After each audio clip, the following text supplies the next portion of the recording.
sei se eu já tinha botado para compartilhar. Acho que não.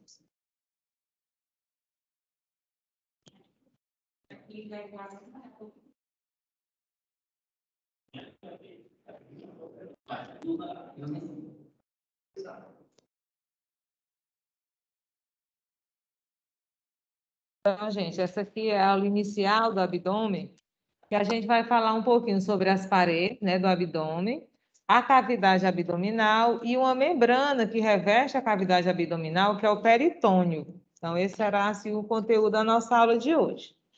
Começando aqui, algumas generalidades sobre a cavidade abdominal.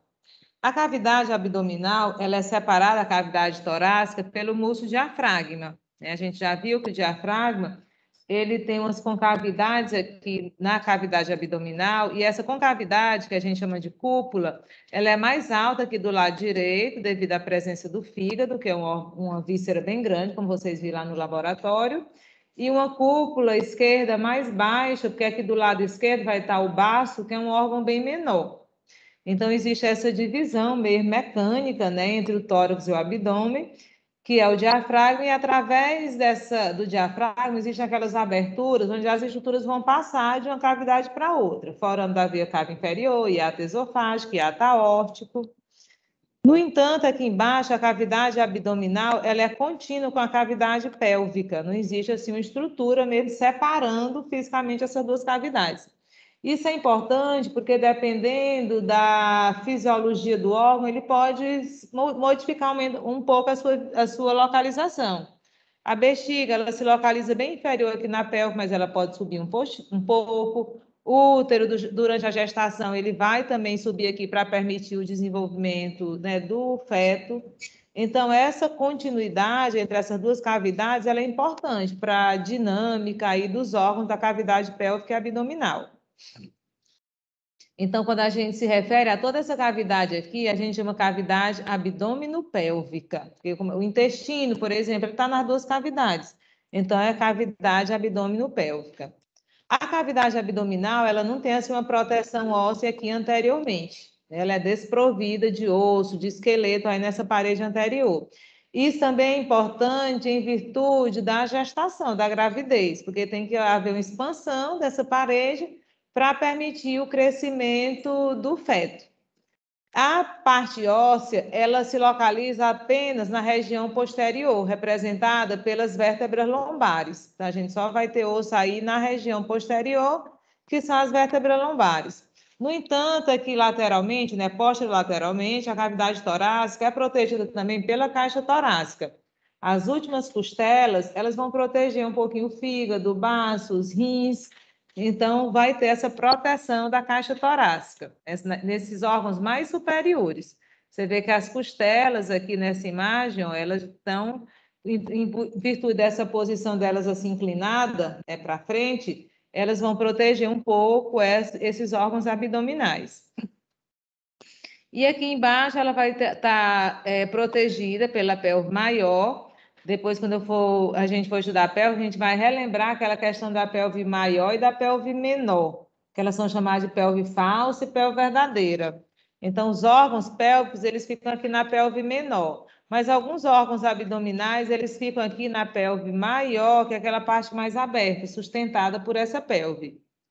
E nesse contorno anterolateral, essa parede aqui anterior, ela é reforçada por alguns músculos, são músculos assim bem resistentes.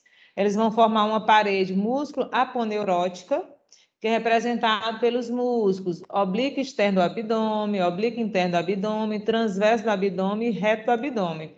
Essa disposição, o oblíquo externo, ele tem assim essa posição mão no bolso, o transverso ele já está nessa outra posição, o reto ele já está na posição vertical. Então, essa disposição dessas fibras musculares, ela vai dar muita resistência nessa parede anterolateral, que é desprovida de osso, mas essa parede ela é bem resistente, para evitar que as vísceras elas prolapsem para frente. Às vezes, quando a pessoa engorda, ela vai muito para frente, mas essa parede ela é ela está organizada para evitar isso aí, tá? Então, aqui você vê que os órgãos, eles vão passando da cavidade abdominal para a cavidade pélvica. Essas duas cavidades, elas são contínuas, uma com a outra. Então, estudar aqui o conteúdo da cavidade abdominal, depois eu vou falar um pouquinho mais na frente, os limites, esse limite superior da cavidade abdominal é formado pelo músculo diafragma.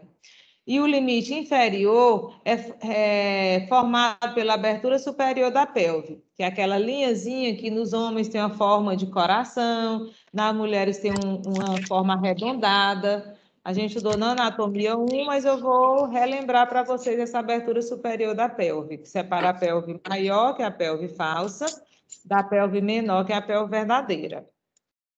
E a parede mesmo aqui, anterolateral do abdômen, é formada externamente pela pele, como toda a região. Abaixo da pele tem uma camada gordurosa, que é a tela subcutânea.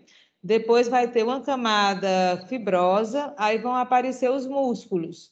Os músculos do abdômen, né? Aqui você tem a sua secção transversal. Esse mais externo é o oblíquo externo do abdômen. O do meio é o oblíquo interno do abdômen. E esse mais interno é o transverso do abdômen. Eles ficam aqui mais nessa parede anterolateral. E na parede medial, aqui, mais região central, tem esse músculo aqui, que é o reto do abdômen, que é aquele músculo poligástrico, né, que dá aqueles gominhos lá no abdômen. Então, essa é a musculatura presente aqui nessa parede anterolateral, esses 4 músculos laminares que tem aqui protegendo essas vísceras anteriores. Abaixo dessa camada muscular vai ter um tecido extraperitoneal, onde tem um pouco de tecido adiposo, e internamente tem o peritônio. Então, o peritônio é uma membrana que reveste a cavidade abdominal, né, internamente, e esse reflete para revestir as vísceras. Então, o fígado, o estômago, o intestino, eles são revestidos pelo peritônio. E nessa aula de hoje, assim, segunda parte dessa nossa aula de hoje é mais para estudar o peritônio, que ele é uma estrutura mais complexa, porque o peritônio ele é comparado com a pleura e com o pericárdio. Só que pleura reveste só o pulmão, pericárdio reveste só o coração. Eles são simples. Agora, o peritônio, ele reveste várias vísceras e ele vai se expandindo de uma víscera para outra para revestir aquela víscera. Vai passando do fígado para o estômago, do estômago para o colo transverso e assim por diante. Então, tem uma estrutura mais complexa, né? Tem uma morfologia mais complexa do que as outras membranas serosas. Peritônio, pleura e pericárdio são membranas serosas que contêm líquido dentro deles para lubrificar os órgãos e permitir que ele deslize sobre os outros, né, sem que haja muito atrito.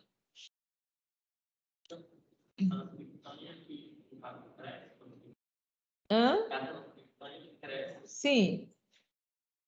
A tela subcutânea, exatamente. Algumas pessoas ela é fininha, pessoa magra, pessoas gordas ela é bem mais espessa. Mas as vísceras também elas começam a protrair aqui para frente, elas começam a se projetar para frente. Sim. Aí tem a gordurazinha, por isso é que essa gordura abdominal, né, de uma forma geral, ela porque tem essa gordura externa e tem uma gordurinha interna também, naquele tecido extraperitoneal. É, isso, a gordura visceral. Bem, mas na cavidade abdominal são muitos órgãos: fígado, baço, pâncreas, estômago, intestino, vesícula biliar, N vísceras. Então, para facilitar a localização, tanto das vísceras como também de patologias, nódulos, tumores, a cavidade abdominal ela é dividida em regiões. Essas regiões, como eu falei, é importante para facilitar a comunicação entre os profissionais. Então, nessa imagem, você está vendo essas 9 regiões aqui. Elas são divididas por essas linhas, sendo que são 2 linhas verticais, né? E 2 linhas ou planos transversais, horizontais. Essas linhas verticais, elas se estendem da metade da clavícula, médio clavicular, até a região médio inguinal, até a metade do ligamento inguinal, tá? Então, eu vou passar aqui de cada lado, ó, metade da clavícula, o terço médio da clavícula, até o terço médio do ligamento inguinal, que está lá na virilha. Então, é um plano vertical direito e um plano vertical esquerdo, na mesma região. E tem também dois planos horizontais, um aqui em cima e outro aqui embaixo. Esse plano horizontal superior, ele passa ao nível do piloro, que o piloro é a transição do estômago para o duodeno, que é o intestino delgado. Então, se chama o plano transpilórico. Só que durante o exame palpatório, por exemplo, o piloro ele não é palpável. Então, não é assim um bom, digamos, um bom referencial, porque ele é interno, não palpável. Então, para facilitar a palpação, por exemplo, se considera uma linha que fica bem próxima aqui do piloro, que é essa linha aqui contínua, que se chama plano subcostal, que ele vai passar aqui abaixo dessa cartilagem costal mais inferior.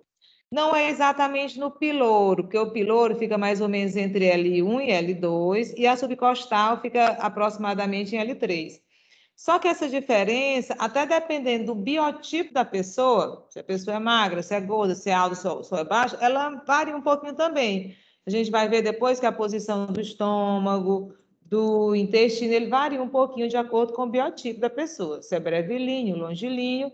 Então, são duas linhazinhas paralelas bem próximas que não vai mudar muita coisa aí esse entendimento, tá? Só que a transpilórica, ela não é palpável e a subcostal, ela é palpável em um exame. E esse plano horizontal inferior também, ele também, assim, admite duas regiões. O plano transtubercular, ele vai unir os tubérculos ilíacos dos dois lados aqui, do osso direito e do osso esquerdo. Só que esse plano, o tubérculo ilíaco, ele também não é palpável. O que é que eu palpo aqui com muita facilidade? É a espinha ilíaca antero-superior. Então, eu vou traçar um plano aqui na espinha ilíaca antero-superior e esse plano vai ser chamado interespinhal. Então, ele sim é palpável, eu posso utilizar para fazer essa divisão, tá? Então, esses dois planos superior e dois planos inferior, eles são muito próximos e não tem assim, só que um é palpável e outro não é palpável, mas que não vai trazer nenhuma distorção. De tal forma que eu dividindo dois planos verticais e dois planos horizontais, eu vou encontrar aqui 9 regiões. Aqui, por exemplo, do lado direito, essa região aqui, superior direita, se chama hipocôndrio direito. A gente acabou de estudar fígado, onde é que o fígado se localiza? No hipocôndrio direito. É o órgão aí do hipocôndrio direito é o fígado. Aqui a região lombar direita. Essa região lombar direita, na linguagem clínica, se chama também flanco. E os médicos até chamam mais flanco. Essa lateralzinha aqui, ó, flanco. No flanco direito vai estar o colo ascendente do intestino grosso. Ele vai subir aqui do lado direito, colo ascendente. E essa região aqui inferior, ela se chama região inguinal direita. Na região inguinal direita tem o apêndice vermiforme, então, por exemplo, andou de um apendicite, é nessa região inguinal direita. O seco e o apêndice vermiforme estão exatamente nessa região aí. Do lado esquerdo, as as regiões têm o mesmo nome. Hipocôndrio esquerdo, o que é que está no hipocôndrio esquerdo? O baço, é a região do baço. Lombar esquerda ou flanco esquerdo é o colo descendente. O intestino grosso, ele sobe aqui desse lado e desce aqui no esquerdo, então é o colo descendente. E a região inguinal esquerda vai começar aqui o colo sigmoide, só que o colo sigmoide depois vem para essa região do hipogástrio, tá? Essa região aqui central é o epigástrio. O epigástrio, essa região epigástrica, é ocupada pelo estômago, uma dor epigástrica. Você fala epigástrio, já relaciona automaticamente com o estômago. Nessa região mesogástrica, também chamada de região umbilical, já que ela inclui aí o umbigo, vão estar principalmente as alças intestinais, o jejum e o ilho. E nessa região hipogástrica, sigmoide, terminando, e vai ter aqui também mais alças intestinais. As alças intestinais, elas vão ocupar toda essa região aqui. do mesogastro e do hipogastro.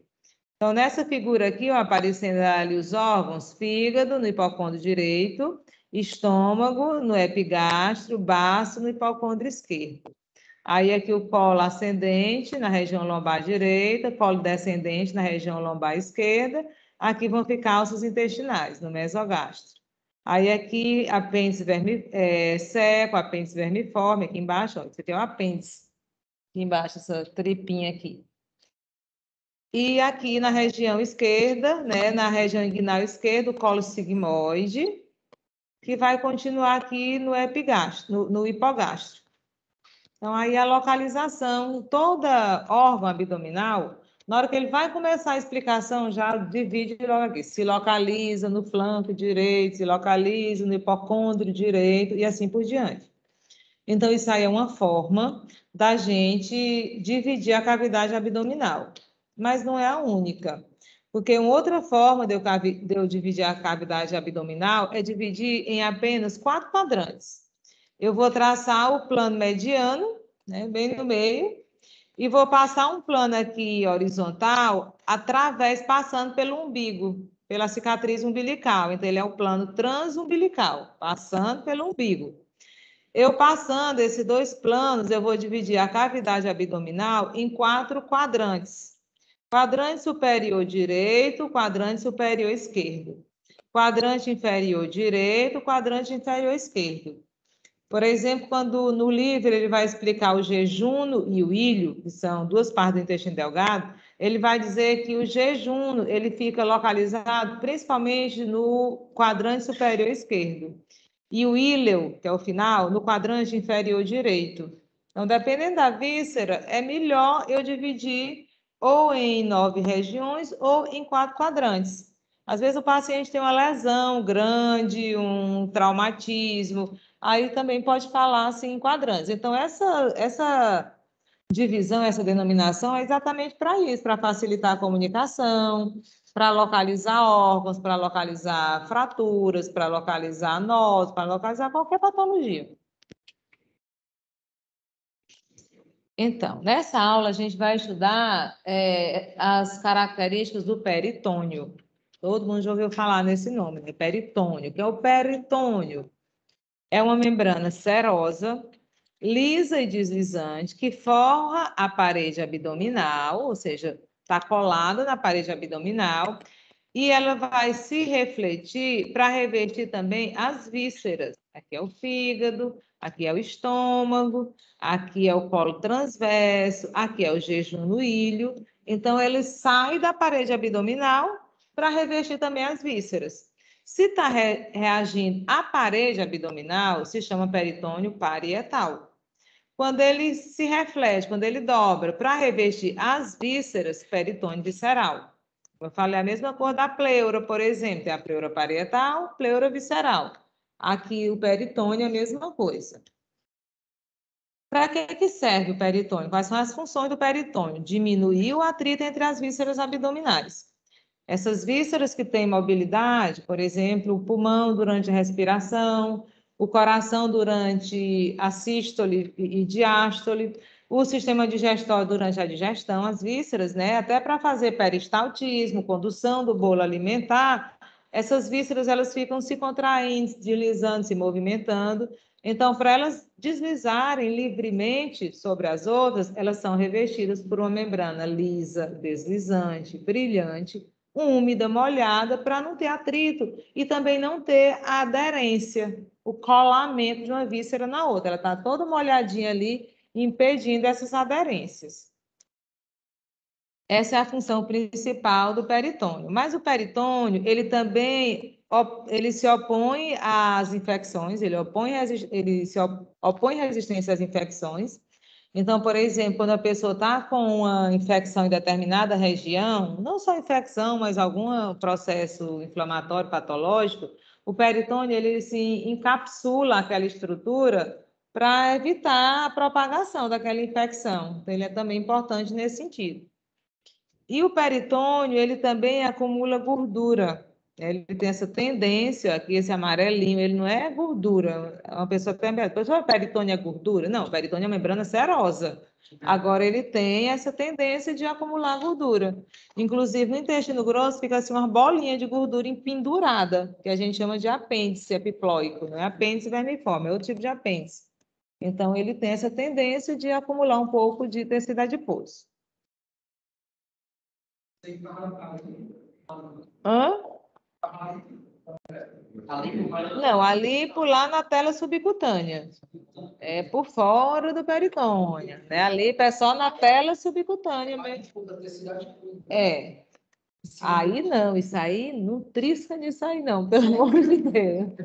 Porque aí pode ter infecção, é mais comum de ter infecção, pode ter aderência. Tanto é que as cirurgias agora, a maioria das cirurgias são fechadas, né? Que até a gente comentou ontem. Bota só as pinças lá, porque quanto mais abrir, mais perigo é, mas, né? Então, a cirurgia fechada, ela é mais segura de, né, evitar infecção. Então, se prefere hoje, se possível, fazer cirurgia fechada, que é a laparoscopia. Laparoscópio. Mas os órgãos da cavidade abdominal, nem todos são revestidos pelo peritônio. Alguns são revestidos pelo peritônio e outros não são revestidos pelo peritônio. Então, por isso é que a gente vai estudar os tipos de revestimento. Quando o órgão é revestido pelo peritônio, eu digo que o órgão é peritonizado. Nessa figura aqui, ó, o fígado, o estômago, o colo transverso, o jejune e o ilho, todos eles são revestidos pelo peritônio. Então, são órgãos peritonizados. Aqui nessa figura, aqui, por exemplo, é o estômago todo revestido pelo peritônio, líquidozinho em torno do estômago todo, o baço também todo revestido pelo peritônio. Mas aqui, por exemplo, tem o rim. O rim, o peritônio até passa aqui na frente dele, mas não reveste o peritônio. Então, esses órgãos, eles que estão fora da cavidade peritoneal, eles são chamados de órgãos extraperitoneais. Eles não estão envolvidos pelo peritônio. O peritônio pode até cobrir ele assim, mas ele não é peritonizado, não. Só é peritonizado se o peritônio revestir mesmo ele aqui. E quando o peritônio, ele reveste uma víscera, deixa eu procurar assim, uma coisa aqui. Ó, digamos que isso aqui seja um intestino, uma parte do intestino. O peritônio reveste, aí fica uma prega assim aqui, que isso aqui ó, vai dar mobilidade a esse órgão. Tá? Se o órgão estiver colado aqui, o órgão não tem mobilidade. Agora, se o órgão está assim, ó, revestido pelo peritônio, aí ele tem mobilidade. Então, os órgãos peritonizados, eles têm mobilidade. Os órgãos extraperitoneais, eles não têm mobilidade, eles ficam coladinhos lá na parede do abdômen. Só que os órgãos abdominais, que são extraperitoneais, eles estão atrás do peritônio. Não tem nenhum órgão na frente, são tudo atrás. Então, a gente diz que eles são retroperitoneais. Quais são os órgãos retroperitoneais? Eles ficam fora da cavidade peritoneal e colados na parede posterior do abdômen. Que é o caso, por exemplo, do rim, que é o caso do pâncreas, que é o caso da aorta e da veia cava inferior, da suprarrenal, do ureter. Então, são órgãos que não têm mobilidade. Não, o baço é peritonizado. O baço, ó, baço, estômago, fígado, intestino. Agora, o intestino grosso, uma parte, algumas estruturas são peritonizadas e outras não. Por exemplo, a apêndice vermiforme e o seco são peritonizados. Aí o colar ascendente já não é. O colar ascendente fica coladinho aqui atrás. O colar ascendente e o descendente. Aí o transverso, que é aquele que passa de um lado para outro, ele já tem mobilidade. Então, quando a gente for estudar cada órgão, a gente vai comentar sobre a formação peritoneal dele. Se ele é peritonizado, se ele é retroperitoneal, tá? Mas, por exemplo, o fígado, baço, estômago, colo transverso, apêndice vermiforme, esses aí são todos peritonizados.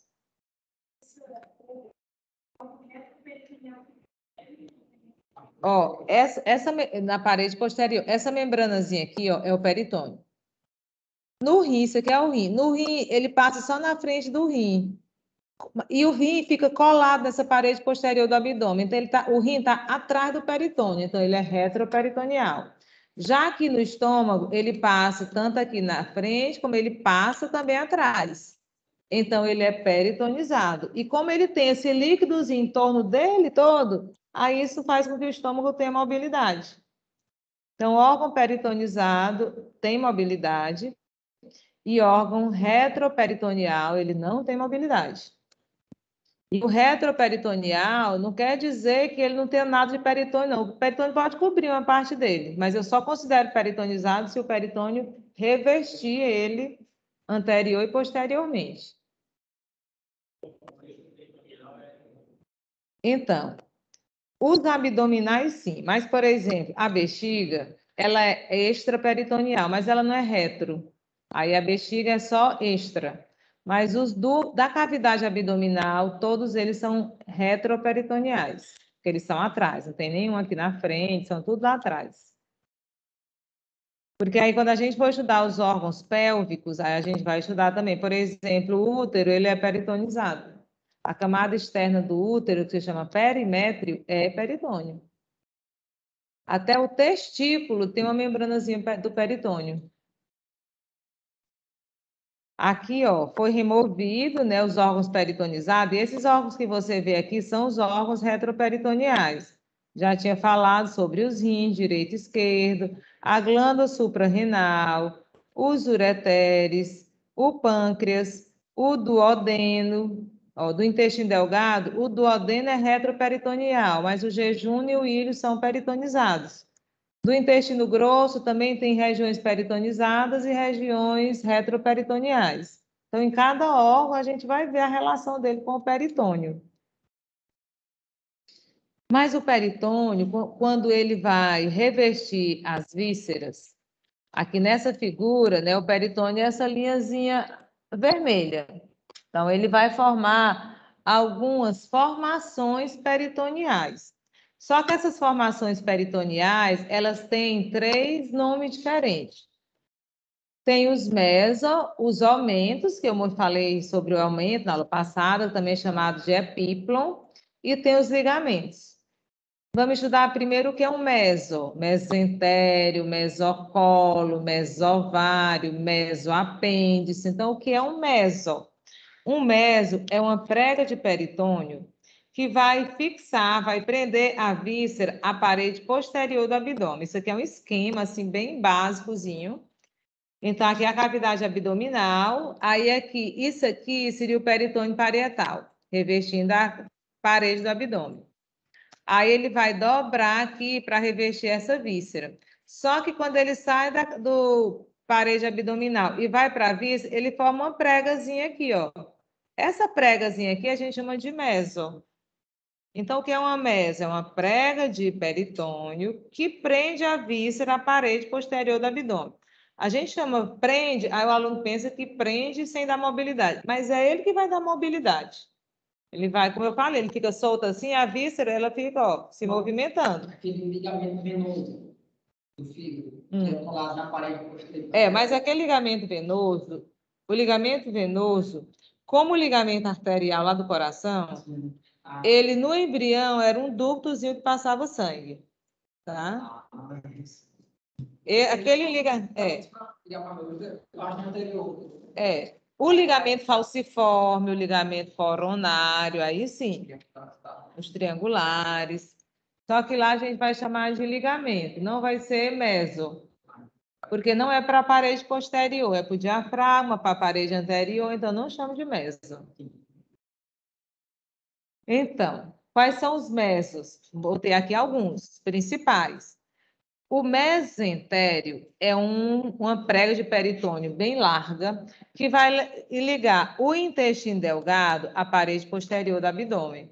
Intestino delgado, ele é formado pelo duodeno, jejum e ilho. Só que o duodeno, quase todo ele é retroperitoneal. Aí o mesentério, ele se fixa principalmente no jejum e no ilho. Lá no laboratório, o mesentério, ele é uma membrana zona amarela, espessa, que tem assim a forma de leque, porque quando ele começa aqui atrás, na parede posterior do abdômen, ele tem um tamanhozinho de 15 centímetros. E ele vai ter que se abrir para revestir uma estrutura de 6 metros de comprimento. Então, ele começa pequenininho, ele se abre assim, então a gente vê aquele leque zona, né? Aquele leque bem aberto lá. Aí é o mesentério. Vai para o intestino delgado. Se for aqui para o intestino grosso, que o intestino grosso é formado pelos colos, aí eu chamo de mesocolo. Aqui, ó, é o colo transverso do intestino grosso. Então, aqui é o mesocolo transverso. Aqui é o colo sigmoide. Então, isso aqui é o mesocolo sigmoide. Mesocolo é no intestino grosso e mesentério é no intestino delgado. Mas lá no apêndice vermiforme tem um meso também. Aí eu chamo de mesoapêndice. Lá no ovário tem um meso também, mesovário, tá? Lá no útero também tem um mesométrio. Então, meso é isso, a prega do peritônio que vai fixar alguma víscera, né, parede posterior do abdômen. Tudo é meso. Então, isso é que a gente chama de meso. Mas tem também os aumentos, que eu mostrei lá na aula de fígado, o aumento menor. Tem o aumento. Nessa figura, isso aqui seria um aumento. Aqui seria um meso, isso aqui seria um aumento. O aumento é uma lâmina larga de peritônio que une duas vísceras. Aquele aumento menor vai do fígado para o estômago. O aumento maior vai do estômago para o colo transverso. Então, essas partezinhas de peritônio, entre duas vísceras, eu chamo de aumento. Nessa outra figura bem aqui, esquemática, ó, aqui está o fígado. Aí, isso aqui é o aumento menor. Ó. Aí, aqui está o estômago. Isso aqui que vai do estômago, ele desce e sobe de novo para o colo transverso, é o aumento maior. O aumento maior, ele parece um aventalzão aqui na frente das vísceras abdominais. Ó, aqui, o aumento menor, que é esse aqui, ele se estende da face visceral do fígado até a curvatura menor do estômago e parte superior do duodeno. Por isso, ele é formado de duas partes, que eu expliquei na aula passada, que é o ligamento hepatogástrico e hepatoduodenal. Mas eles dois juntos formam um aumento menor. Aí o peritônio revestiu o fígado, aquelas duas lâminas juntou, formou o aumento menor. Separou de novo, revestiu o estômago. Juntou de novo, aí vai lá para o colo transverso. Separou de novo, revestiu o colo transverso, aí vai lá para a parede posterior do abdômen. Aí lá já é um meso. Quando ele fixou lá na parede posterior do abdômen, já é um meso. Mas quando ele foi do fígado para o estômago e do estômago para o colo transverso, são aumentos. Aumento menor e aumento maior. Os aumentos também chamados de epíplons. Toda a parte de trás, o estômago é todo revestido pelo peritônio, frente e trás. Frente e trás. Ele é todo lisinho, assim, brilhante, molhado, e ele fica se movimentando durante a digestão. Então, isso é que a gente chama de aumento menor e aumento maior. Só existem esses dois aumentos. Meso, ligamento tem mais, mas o aumento só tem esses dois. O aumento menor conecta o fígado, a curvatura menor do estômago e início do duodeno. E o aumento maior conecta a curvatura maior do estômago e início do duodeno ao colo transverso. O aumento menor acabou aqui, revestiu o estômago. Quando o peritônio continua aqui embaixo, já é o aumento maior. Aí o aumento maior, ele é como se fosse assim, um avental aqui na frente. Aí ele vai até aqui embaixo, volta e se prende aqui no colo transverso. Quando o médico vai fazer uma cirurgia aberta, né, ele encontra essa membrana na zona aqui cobrindo o jejum no ilho, as alças intestinais, é o aumento maior. E também tem os ligamentos. Então, o peritônio forma meso, aumento e ligamento. Ligamento é um termo usado arbitrariamente para designar a conexão do peritônio com a parede ou com as vísceras. Assim, existe um significado bem claro do que é meso e do que é aumento. O que não for meso nem aumento é um ligamento, digamos assim. Eles são pequenas membranazinhas que unem algumas estruturas entre si, porque o aumento e o meso, eles são bem grandes, bem característicos. Aí umas coisinhas pequenas que vão de uma região para outra, a gente chama de ligamento. Então, por isso é que o livro diz assim um termo arbitrário, não tem um significado assim bem definido, tá?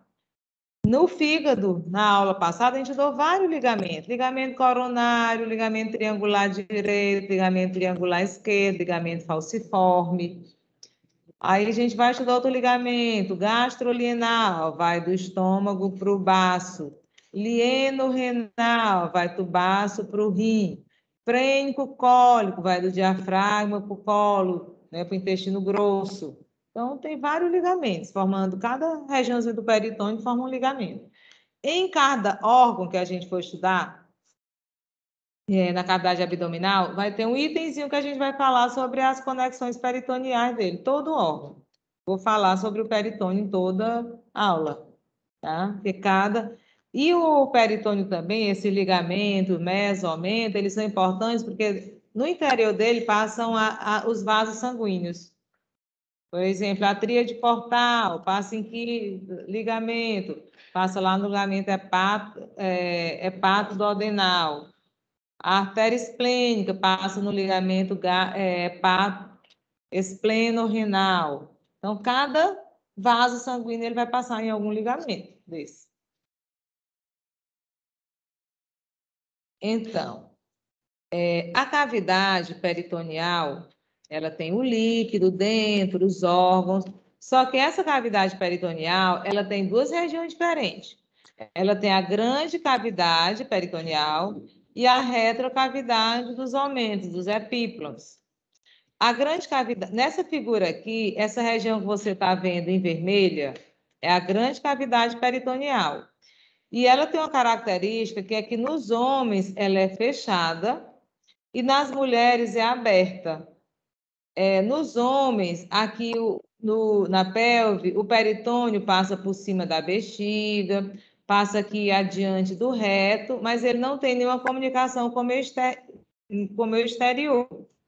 Nas mulheres, esse peritônio vai passar por cima da bexiga, do útero, só que aqui a tuba uterina ela é aberta aqui na cavidade peritoneal.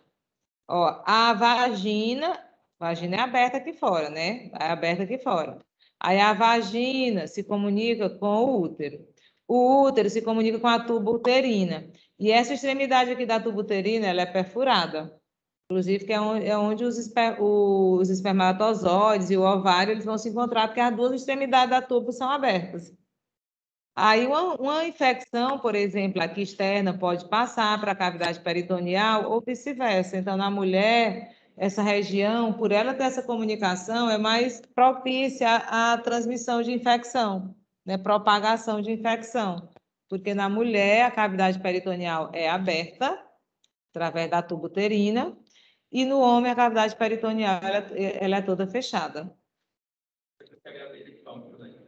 Sim. Da gravidez ectópica, o espermatozoide, ele pode passar por aqui, tarará, chegou lá, saiu daqui. Aí vai ter uma gravidez abdominal. Porque gravidez ectópica é uma gravidez fora do útero.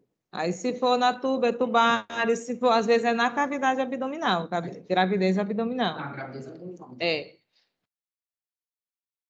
Então, essa é a grande cavidade peritoneal. Mas aqui, ó, atrás do aumento menor do estômago e do aumento maior, vai ficar um espaçozinho mais reduzido, que esse espaço aqui se chama retrocavidade dos epíplons. Também chamado de bolsa mental. Nessa outra figura aqui, ó, seria essa regiãozinha azul aqui, ó.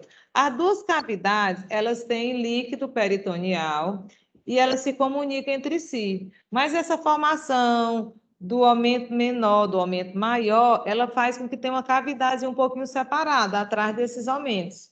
Aí a retrocavidade dos epíplons, também chamado de bolsa mental. Aqui, não sei se dá para ver aí, mas bem aqui tem uma setinha, tem um foramezinho aqui, que é onde eles se comunicam. Tem uma passagenzinha entre eles mais estreita, assim, que o líquido pode passar de uma cavidade para outra. Tá? Em algumas pessoas, esse líquido aumenta de volume, né? Situação de infecção, de trauma, alguma neoplasia, às vezes esse líquido aumenta. E aí é uma peritonite com ascite. Peritonite é a inflamação do peritônio. Quando o peritônio está inflamado, ele produz excesso de líquido. Aí a barriga, ó, o pessoal chama barriga d'água, já viram? A barriga fica bem projetada, só que você vê que até a pele fica fininha assim, você vê que ali não são os órgãos, só é líquido mesmo. Aí se chama ascite. E quando tem um ascite, tem que fazer a punção, a centese, a paracentese. Então, essas são as características aí dessa cavidade peritoneal. Aqui, ó, aqui atrás do estômago seria a retrocavidade dos epíplonos. É uma regiãozinha que fica atrás do estômago e dos aumentos, aumento menor e aumento maior. Esse líquido peritoneal, ele é produzido? O próprio peritônio produz e reabsorve. Aí, quando tem um processo inflamatório, ele produz mais. Produz mais. A gente, no início da aula, a gente estudou duas formas de dividir a cavidade abdominal. Só naquelas 9 regiões, ou então em 4 quadrantes. Uma outra forma da gente dividir a cavidade peritoneal é através do mesocolo transverso, que o mesocolo transverso ele passa aqui, separando uns órgãos aqui em cima e uns órgãos aqui embaixo. Aí, essas duas regiões são chamadas de andar ou compartimento supramesocólico e inframesocólico. O que é que está aqui no compartimento supramesocólico? O fígado, o estômago, o pâncreas, o baço. O que é que está aqui no compartimento inframesocólico? Principalmente o intestino delgado e o intestino grosso, né? O seco e os colos, colo ascendente, colo descendente, colo sigmoide, e o seco e o apêndice vermiforme. Então, é uma forma. Por exemplo, nessas nossas aulas, primeiro a gente vai estudar o compartimento supramesocólico. A gente já teve aula de fígado, vamos ter uma aula de baço e pâncreas e vamos ter uma aula de estômago. É a aula 2, 3 e 4. Aí depois a gente vai estudar o andar inframesocólico. Aí a gente vai ter uma aula de intestino delgado, uma aula de intestino grosso. E depois a gente vai estudar os rins, que eles não entram nessa divisão, porque eles são retroperitoneais, lá no fundo, então já são outras estruturas. A gente vai ter uma última aula de rins, glândula suprarrenal e ureter. Então, é mais ou menos assim que a nossa disciplina está dividida. Ó, o colo transverso, o mesocolo transverso, ele passa aqui, essa linhazinha, a fixação dele. Então, o que tiver aqui em cima é o andar supramesocólico. O que tiver aqui embaixo é o andar inframesocólico. E só para o pâncreas no supra. Só para a questão de correlações clínicas, para finalizar, já falei sobre peritonite, né? A peritonite é a inflamação do peritônio. Quais são as causas mais frequentes? Ferimento à faca, a pessoa tem uma facada. Perfuração de apêndice, a pessoa tem um apendicite, o apendicite perfura, né? Aí vai drenar conteúdo fecal para dentro da cavidade abdominal e vai inflamar o peritônio. Peritonite pode até determinar até óbito. Ruptura do intestino, às vezes a pessoa tem úlcera, tem uma diverticulite, tem alguma patologia que o intestino perfura e aquele conteúdo, né, entérico, ele cai dentro da cavidade abdominal e vai causar peritonite. Aqui, esse quadro aqui está mostrando exatamente a ascite, é o excesso de líquido na cavidade peritoneal. E aí a paracentese é exatamente essa punçãozinha aqui que o médico vai fazer para remover claro que vai ter todo um tratamento medicamentoso, antibiótico e tudo, e vai fazer também essa punção aqui do líquido da cavidade peritoneal. E as adesões ou aderências é quando, principalmente no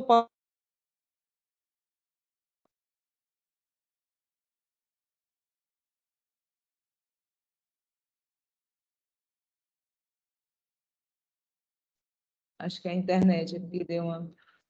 Como eu caí aqui da internet. Do Teams. Parece que está tudo ok. Como algumas Como eu falei, essas cirurgias, principalmente cirurgias abertas, né? Tem muita sucção, limpeza e tudo. Às vezes tem um ressecamento e uma víscera cola na outra. Às vezes a pessoa, por exemplo, faz uma cirurgia e depois tem que fazer uma outra cirurgia para corrigir essas aderências de um órgão no outro, que ela dá muita dor, é muita cólica. Aquele lá era o último slide. Gente, só para na aula passada, ficou faltando só 2 slides aqui do final, só para a gente falar um pouquinho sobre o tronco celíaco. Sim. Sim, muito. Não, as próprias artérias que passam dentro dele, as mesentéricas superior, mesentérica inferior, os ramos do tronco celíaco. Inclusive, a gravidez abdominal, já teve um caso aqui no Brasil, que é o seguinte, gravidez ectópica, fora do útero, ela é interrompida. Não tem o que fazer, não, interrupção imediata. Só que teve um caso aqui no Brasil que uma mulher teve uma gravidez abdominal, já era uma mulher de 50 anos, aquela história, nunca teve filho, era o sonho de ter filho, e ela quis manter a gravidez. E o peritônio formou a placenta. O peritônio, exatamente. Teve o ovo, o zigoto, aí não, tem que fazer a cirurgia, retirar. Porque assim, a pessoa, quando ela sabe que é um risco de vida dela, ela pode assinar um documento, né? Ela assina o documento, sabendo dos riscos. Apareceu no Fantástico, mas isso já faz algum tempo, assim. Vocês nem pensaram em fazer medicina ainda. Aí teve, foi no Rio Grande do Sul, inclusive, e a mulher teve, aí o peritônio formou uma placenta, as artérias entraram, irrigaram o pé, cordão umbilical, e a criança sobreviveu. Teve um parto cesariano e sobreviveu. E a mãe também. Aí, assim, quando tem um caso desse, vai para o Fantástico, vai para as revistas científicas, que é um caso raríssimo, né? Não é comum de acontecer.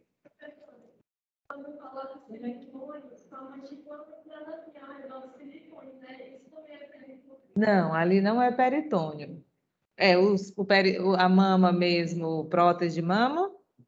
Não, ali são as fáscias, porque os órgãos, os músculos, são revestidos por fáscias. Ali é uma fáscia, tá? O peritônio só tem na cavidade abdominal, abdômeno-pélvica, só para baixo. Aqui, revestindo todo o corpo, a musculatura é fáscia muscular.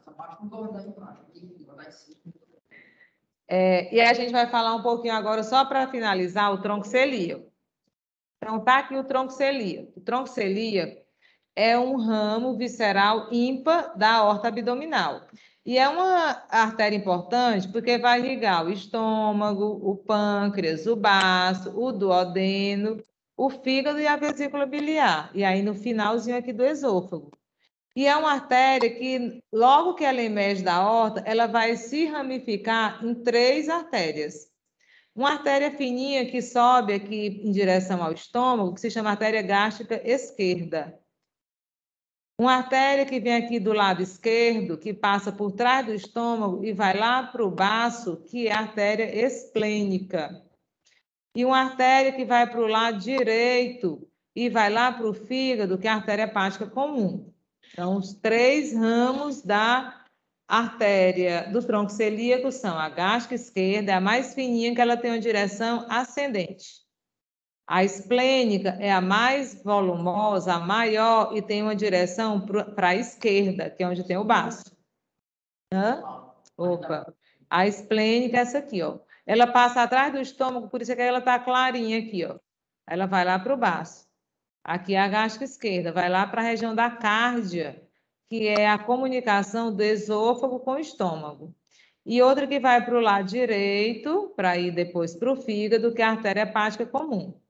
Só que essas artérias, ao longo desse trajeto, para o baço, para o fígado, ela dá várias outras artérias para irrigar outros órgãos também. Por isso é que elas são mais complexas. Então, vamos falar um pouquinho sobre cada uma delas, começando... o fígado tá, isso. O fígado tá rebatido para cima. O fígado cobre isso aqui tudo. O fígado fica bem na frente mesmo aqui. Cobrindo isso aí. Não, o hilo é aqui, ó. É porque ele suspendeu. Só que aqui é como ele diz, é como se eu tivesse, tá aqui meu fígado, aí eu fiz assim com o meu fígado, tá? Para mostrar aqui embaixo. Puxei meu fígado. Então, falar sobre um pouquinho sobre a artéria gástrica esquerda. A artéria gástrica esquerda é a menos calibrosa, é a mais fina das três. Ela inicialmente tem essa direção ascendente, subindo aqui em direção a essa região aqui, transição do esôfago com o estômago, que é a cárdia. Quando ela chegar aqui, ela já origina alguns ramos para o esôfago. Ela vai irrigar essa região terminal do esôfago.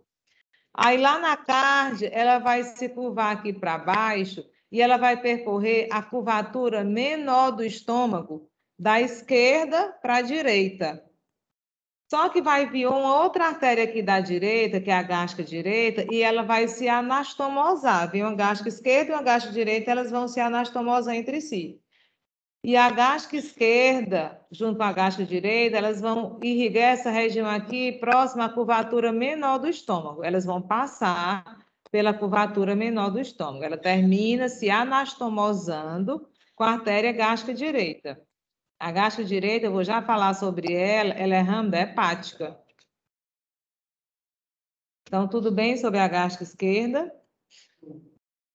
A artéria esplênica é o maior ramo do tronco celíaco, é o maior, mais calibroso, e ele se dirige aqui para o lado esquerdo, passando sobre a borda superior do pâncreas.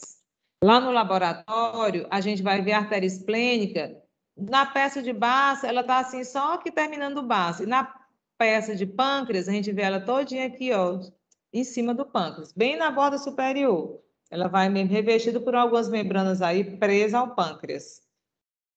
Aí a artéria esplênica, ela vai dar 3 ramos principais que vão irrigar aqui o pâncreas. Aqui bem próximo de onde ela se origina, ela vai dar a artéria pancreática dorsal.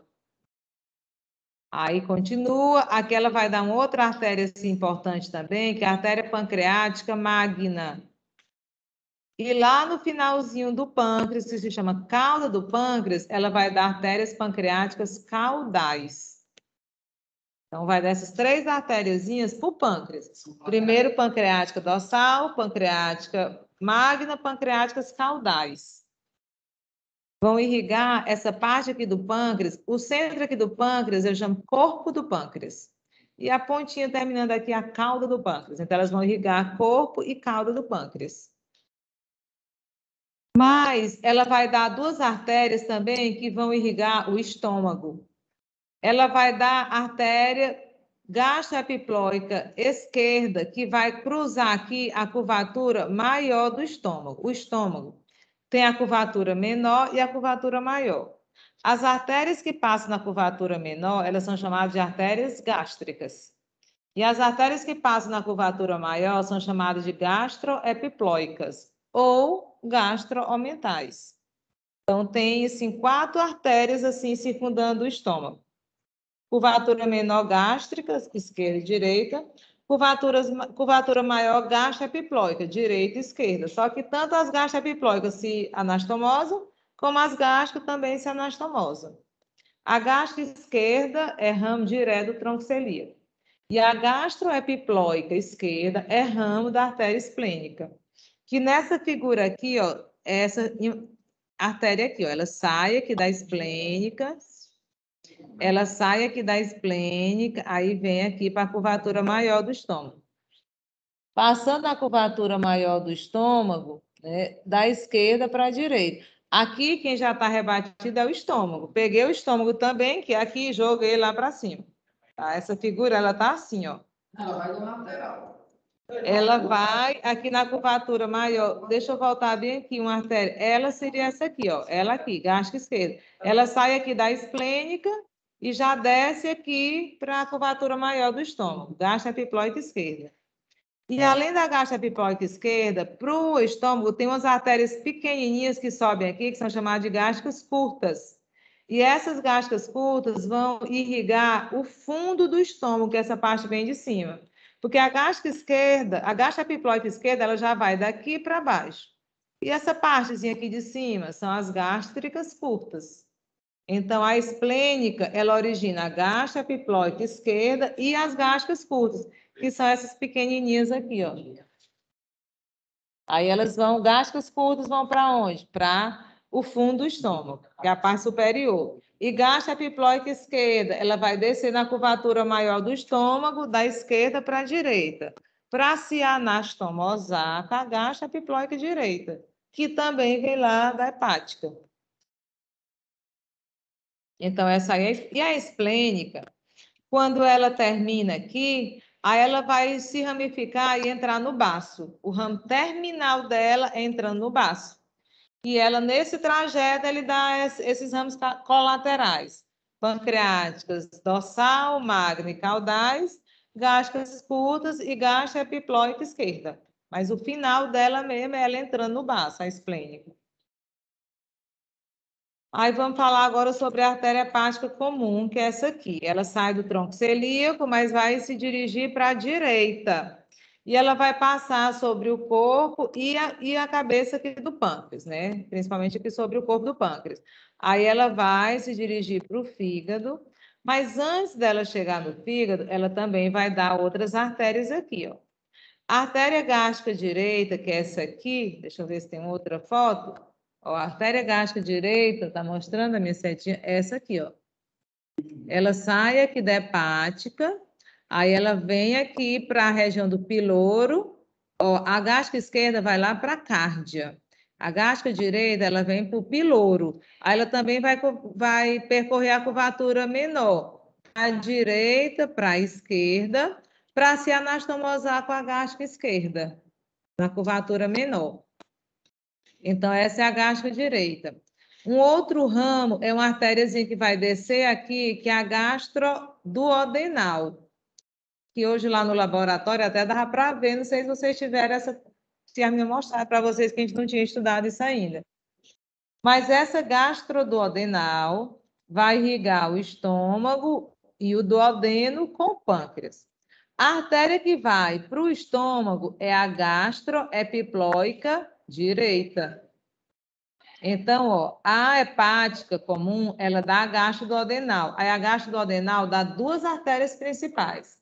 A gastroepiploica direita e a pancreático duodenal superior. Tem esse nomezinho bem comprido. Pancreático duodenal superior. Aqui, a pancreático duodenal superior é essa aqui, ó. Que ela vai irrigar a cabeça do pâncreas e o duodeno. Porque depois a gente vai estudar a artéria pancreática duodenal inferior, que é essa aqui. Quando estiver estudando pâncreas, próxima aula eu vou falar sobre essas artérias, tá? E a artéria hepática comum, o ramo terminal dela é a artéria hepática própria. Aí a artéria hepática própria, quando ela chegar próximo do hilo, ela vai se dividir em hepática direita e hepática esquerda. Vai irrigar o fígado. E a hepática direita, ela vai dar uma artéria lá para a vesícula biliar, que é a artéria cística. Então, a artéria cística, ela se origina da artéria hepática direita. A artéria hepática direita se origina da artéria hepática própria. E a artéria hepática própria se origina da artéria hepática comum. E a hepática comum se origina do tronco celíaco. Pois é, a gente viu o tronco celíaco. Lá no tronco celíaco, tronco mesmo, é só um troncozinho saindo, ela é bem curtinho, aí ela logo já vai se ramificar. Aí dá a gástrica esquerda, a esplênica e a hepática comum. Ou seja, no final, o tronco celíaco vai irrigar o baço, o pâncreas, o estômago, o fígado, a vesícula biliar e o duodeno. E ainda o final do esôfago também. Por isso é que ele é muito importante, tronco celíaco. E vamos finalizar falando sobre a veia porta. E lá no fígado, na aula de fígado, a gente falou muito em veia porta. O que é a veia porta? É uma veia, né, relativamente calibrosa, que ela vai drenar todos esses órgãos, vai receber o sangue de todos esses órgãos aqui da cavidade abdominal. Final do esôfago, estômago, intestino delgado, intestino grosso, baço e pâncreas. O sangue de todos esses órgãos aqui vai ser drenado através da veia porta hepática. Essa veia porta hepática vai entrar no fígado, vai sofrer todo aquele processo e depois esse sangue vai sair pelas veias hepáticas, direita, esquerda e média, que vão drenar lá para a veia cava inferior.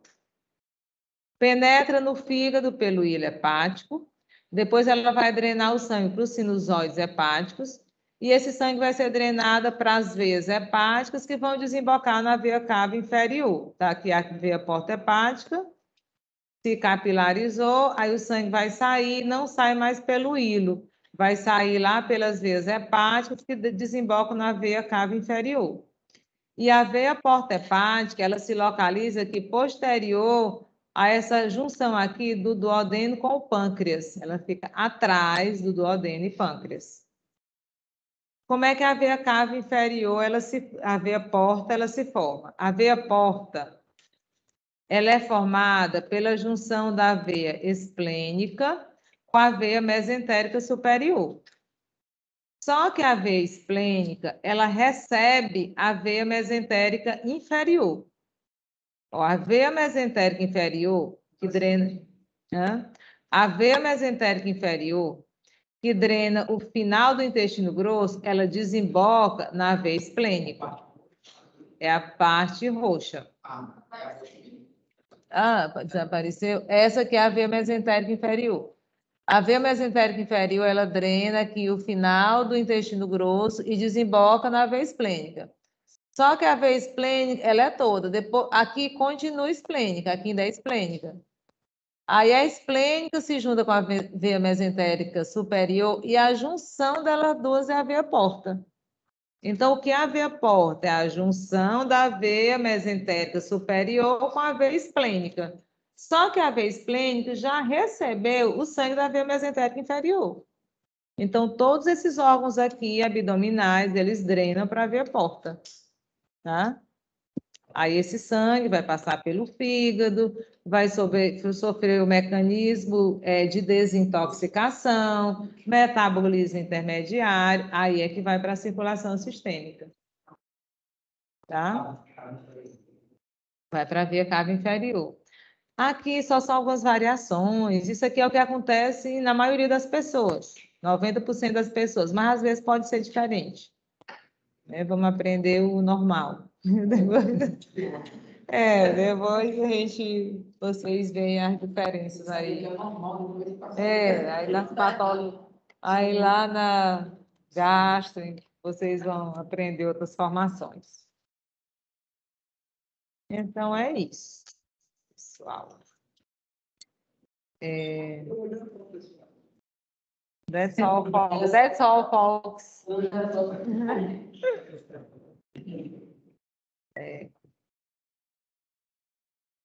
voltar aqui para o... Pronto, pessoal, é isso mesmo. Eu já fiz a chamada lá no laboratório, fica aquela chamada mesmo. E lembrando que sexta-feira é feriado, a gente só se encontra agora na terça-feira. Bom feriado e semana aí para todos. Mas sexta não vai ter. Hã? Não, sexta agora é feriado. Dia 15.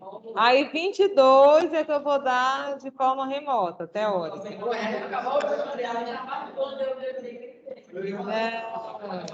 Não é que eu vou dar aula no feriado.